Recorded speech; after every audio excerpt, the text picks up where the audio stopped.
શું તમે પણ આ ભૂલ કરી રહ્યા છો? ચાણક્યએ મદદ કરવાનો વાસ્તવિક નિયમ જણાવ્યો. સૌને જય શ્રી કૃષ્ણ. દોસ્તો, આ વિડિયો તમને પસંદ આવશે અને વિડિયોને અંત સુધી સાંભળજો. અને તમે આ ચેનલ પર નવા હોય તો વિડિયોને લાઈક અને ચેનલને સબસ્ક્રાઇબ કરજો. આવો તો વિડિયોને શરૂ કરીએ. આચાર્ય ચાણક્યની નીતિઓ આજે પણ એટલી જ સુસંગત છે જેટલી હજારો વર્ષ પહેલા હતી. બીજાઓને મદદ કરવી એ સારી વાત છે, પરંતુ ચાણક્યના મતે આમાં એક ભૂલ ખૂબ મોંઘી સાબિત થઈ શકે છે. જાણો તે ભૂલ શું છે. આ દુનિયામાં એકબીજાને મદદ કરવી અને મદદ લેવી ખૂબ જ મહત્વપૂર્ણ છે, કારણ કે જીવન ફક્ત પરસ્પર મદદથી ચાલે છે. પરંતુ મદદ કરતી વખતે કેટલીક ભૂલો એવી હોય છે જે લોકોએ ન કરવી જોઈએ. ભૂલ નાની હોય તો પણ તે વ્યક્તિને મોટો ઘા કરે છે.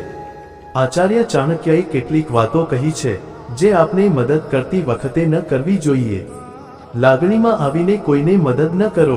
આચાર્ય ચાણક્યના મતે વિચાર્યા વિના કોઈને મદદ ન કરવી જોઈએ. જે વ્યક્તિ ફક્ત ભાવનાત્મક બનીને બીજાને મદદ કરે છે તે ઘણીવાર પોતાને મુશ્કેલીમાં મૂકી દે છે. એટલે કે જો તમે કોઈની પરિસ્થિતિનું મૂલ્યાંકન કર્યા વિના ફક્ત કરુણા અથવા સંબંધના નામે મદદ કરો છો તો તે વ્યક્તિ પછીથી તમને નુકસાન પહોંચાડી શકે છે.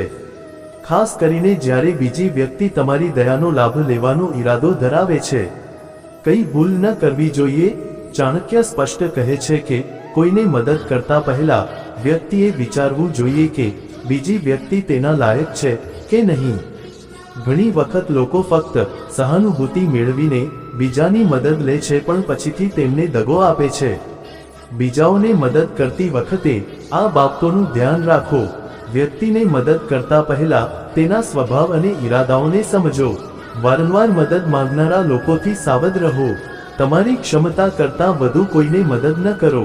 સંબંધ, મિત્રતા કે દબાણને કારણે તપાસ કર્યા વિના મદદ ન કરો.